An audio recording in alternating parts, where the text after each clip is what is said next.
we've got Malizeski versus DOREMY, and this honestly, this is like the marquee matchup for me. This is the big one. I mean, you could easily make an argument for these being the best two players in Europe. So to watch them fight, it's a pleasure. You know, it's always super action packed, super interesting to see their respective styles, their respective approaches, and understandably so.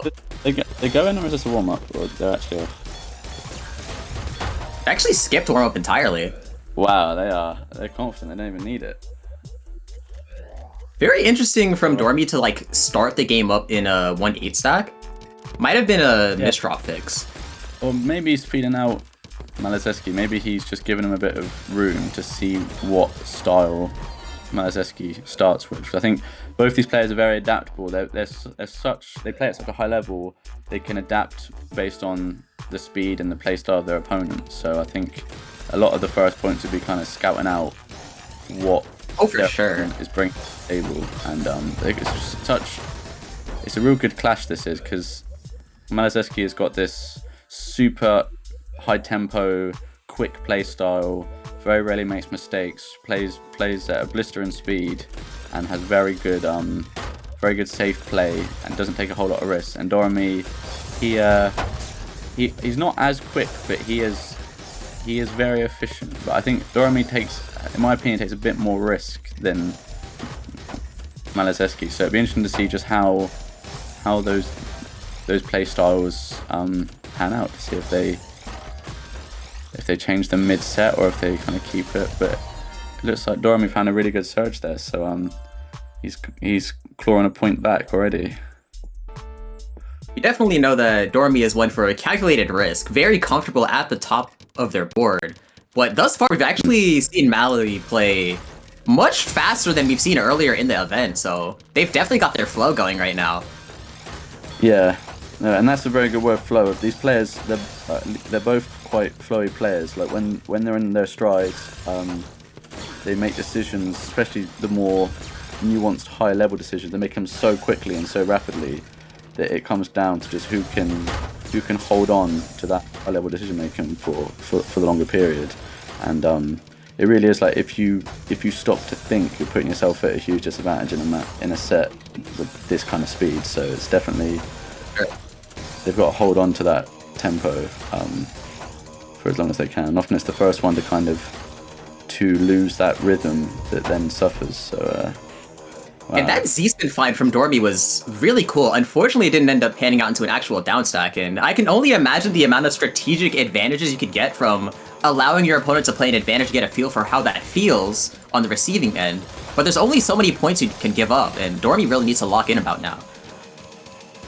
Seeing some uncharacteristic misdrops from DOREMY, but that he didn't get going at all on that point. He started with some kind of TKI that wasn't really a TKI, and then he started doing like a 5-4 stack, and then he made a misdrop and let it go really quickly. I'm wondering, and it's coming out from DOREMY. Yeah. I wonder if DOREMY's trying different openers just to see if he can find something that is reliable, something that he can. I actually think this BT is an amazing adaptation, because thus far, DOREMY's getting owned in the early pressure war, and BT guarantees that they have so many bags to at least counteract the initial stages. But they are still going to have to find a way in eventually.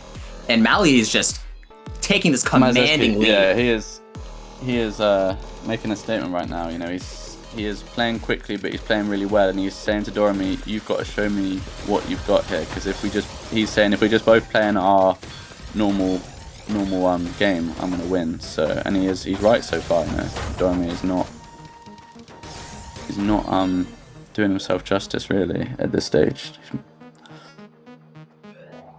DOREMY is definitely one of the more opportunistic players, but when the opponent is just so airtight, it's going to be so tough, and you're going to have to create these opportunities for yourself.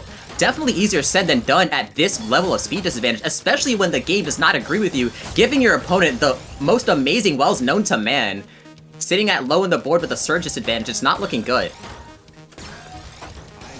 But oh no, Mali's in a predicament, there's no more well access. breaking the surge just for canceling. He had a dream well, and I think he got a bit inside his own head and just made a misdrop. Because sometimes if you've got such good position, you actually, that's when you make the mistake, because you get so sort of eager to offload the attack that you actually just misdrop, and it happens to me a lot. But it's nice to know that even the top players, that happens to even the top players. It might not even be a case of misdropping, but misplaying, because material maintenance is such an important concept when you have a large attack to sustain for as long as possible, but that high in the board, sometimes you're simply not allowed to, and DOREMY was able to take that opportunity, but this has not become a crack in the momentum. Mally is still able to take this into an 8-2. DOREMY has quite the mountain to climb. DOREMY's got to really lock in, because this could be over very, very quickly, and I think DOREMY's now got to adapt, and DOREMY can adapt. He's a very cerebral player, he's very smart, and it's not outside of his capability to really understand where he's going wrong and to adapt accordingly. But with a player like... And once again, we're seeing exactly how comfortable DOREMY is at the top of their board, not even breaking back-to-back in the utmost adversary. No. DOREMY is so brilliant at being at the top and understanding the back-to-back continuations to survive while also keeping the pressure on. It's very instructive to watch, and also fighting a rare optimal eye spin, but Mally's coming through with the surge as well. It's not going to be an advantage for DOREMY for long. That speed advantage is really being leveraged to its maximum efficiency. Malizeski's got a mammoth back-to-back change. I feel like, yeah, he let that surge go without any attack alongside it, without any spike alongside it, but it was enough to kill. I think he wanted to combine that 20 surge with like a spike as well, but he couldn't find it, but it was enough to kill anyway, just because DOREMY was in not a very good position. And dare I say that might have been a misplay on Mally's end, but DOREMY just wasn't expecting to receive the surge when Mally had such a nice board state, and the misdrop actually caught DOREMY off guard because the surge was forced to be so it's like I think DOREMY's going to be really frustrated that he died there, because when you send a surge without a spike as well, they're much easier to live because the damage is a tiny bit less. So as a top player, DOREMY would be like, that I could have survived that if I was in a bit better board state. I think he's got to now overcome that frustration, but Malizeski doesn't make it easy because he's just piling on more and more pressure. It's very unrelenting. Malizeski's playstyle is very unrelenting. He just plays really quickly, like constantly, and if you can't withstand it, you just get swept away in the tide, and he's doing a really, really good job of that right now. Very well said. Mally now at match point. And that was a very interesting case. The rare double 6-3 in Tetrio.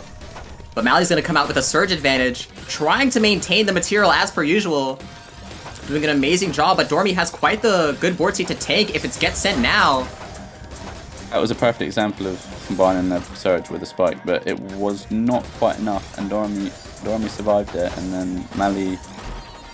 Oh wow, okay, set over already. That was quite brief. That was a lot quicker than I think we predicted. I thought that was going to be very thought it was going to be closer. That was actually a complete domination. I think DOREMY's going to have to lick his wounds now and just think about how to avoid that happening again. Because I know a top player like DOREMY is going to be, frankly, disgusted that he got manhandled there so hard. So I think he's going to have to look in the mirror a little bit after that.